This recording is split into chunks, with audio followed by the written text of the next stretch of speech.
we got Cameren, Paul, Achor, T. Bartlett for you guys. Again, raise your hands for questions, and we'll get started. We'll start over here with Paul, who players left. T, obviously you got here a little late in going through the conditioning process. Kind of update us where that process is and when you kind of expect to get on the court. When I first got here, I knew it was going to be kind of like a hard time because I was a little behind back, but me already losing like 30 pounds already just by August 22nd, I just felt like they were just pushing me to be out there more. Coach always telling me how much they need me and want me to play, so they're just telling me I just got to keep getting more in shape. So I feel like I got way more better shape, so they're going to see me out there for sure. Go ahead, Sam. T, how do you feel like playing in the overtime elite maybe prepared you for college basketball? It prepared me good. You know what I mean? The coaches over there, everybody just bought in. You know what I mean? Trying to get everybody to the next level. It was more of like a family over there, how they did it. So I really appreciate it for that. Go to the players right, Jacob.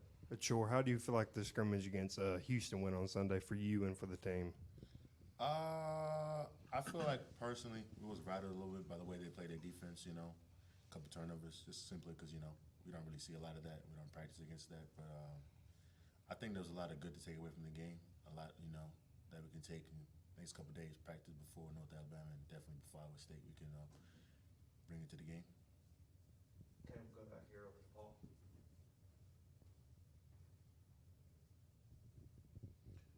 Cameren, I know it's just an exhibition game, but what was it like to start off against somebody like Houston and kind of get that experience right off the bat? It was exciting because, like Achor said, we don't really see that every day in practice. But like he said again, we take good from that because they're a very competitive team. They're one of the best teams, so we can learn from them and get better as a team like that. But it was fun for me. I had to be with my teammates and just cheer them on and play when I got the opportunity to play. Kind of for T and then also for Achor. Coach Jans has obviously recruited well of late.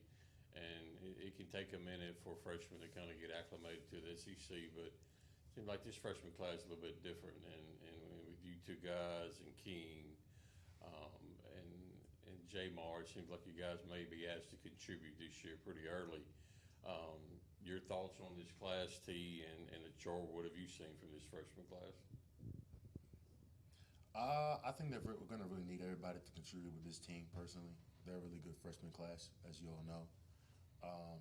I think personally they're a lot of them ahead of themselves for the SEC. They can come in and contribute. It's a matter of having confidence within themselves and knowing it's going to be physical and stepping up to the plate. Yeah, I feel like, the freshmen, we in the gym every day. This is me seeing them grind in the weight room, extra work. I just know how bad they really want it. I really want it bad too, so I just feel like we all on the same page. So I feel like we're going to be very good as a freshman class together. We'll go to Colin in the second round, then we'll come back to Sam. Cameren, kind of building on that, being part of an incoming freshman class that has a lot of talent. How do you feel like you guys have settled and I guess given the opportunity to make a statement this year? Say that again. How do you feel like you and your fellow classmates have settled in, arriving on campus this year? We've to me did a wonderful job. We're still growing, of course, but taking hard coaching and this is like probably the hardest we've ever worked in our lives. Is really good for us to just continue to grind and everybody's seeing us in our growth. So as long as we keep our foot on the pedal, then we'll be straight and get even better over the year. Achor, just having played on a few different college teams, how does Mississippi State and the Coach Chris Jans style kind of compare to the other places you've played? I would compare him a lot to my junior college coach, Donnie Tyndall. They're coaches that have won in a lot of places before and very intense, and they stride on their defense. So I really compare him like that. I love it though, Coach is hard. He coaches everybody to high expectations, and he doesn't let you, slack off. So I like that and appreciate that, Make everybody bring the A game, and if everybody bring the A game, essentially we all gonna get better. We'll go back to Paul over here. The players left. Achor, last year Mississippi State's defense, especially on the perimeter, kind of took a step back, and it was kind of uncommon for Chris Jans type teams to give up that amount of points each night on defense. What was kind of his thoughts about the way you guys played defense against Houston and just your overall thoughts about how good this team can be defensively? Defensively in the half court, I think we was it was fine.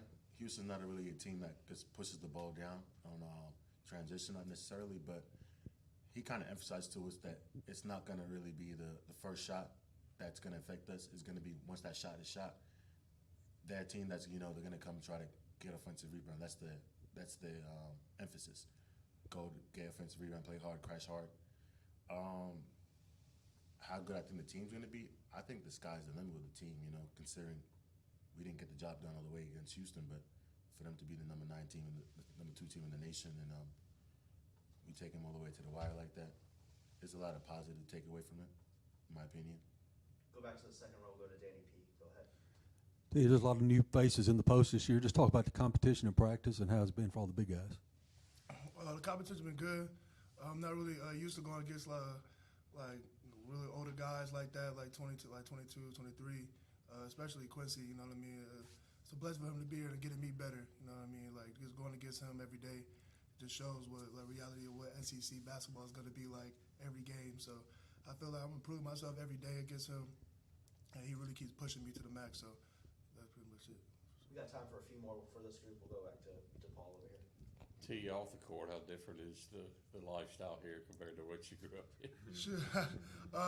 It's really different, but to be honest, I came here to go to the league. You know what I mean? I came here to get right. So my mindset and my focus, I'm just so focused on getting my body right, getting in shape, where I don't really have time to even like really explore outside with Mississippi State, listen to stuff like that. I'm always in the gym at night, morning. So it is what it is. So that's pretty much it.